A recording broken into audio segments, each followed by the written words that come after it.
O Ama, ang tanging Diyos at ating Panginoong Hesukristo na nasa langit, alagaan mo kami sa pamamagitan ng iyong mga turo, na parang ipinanganak kami sa mundong ito upang hindi kami malinlang at manatili sa makamundong paraan ito. Patawarin mo kaming mga hindi karapat-dapat na lingkod sa aming mga pagkukulang at linisin ang aming maruruming puso.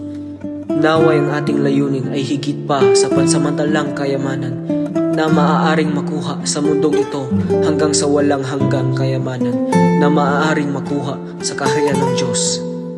Gabayan mo ang aming mga kapatid upang hindi kami mawalan ng paningin at mabulag ng kasamaan sa matataas at makapangyarihang mga lugar.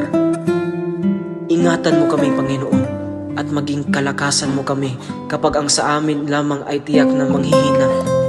Salamat sa Diyos at sa ating Panginoong Hesukristo.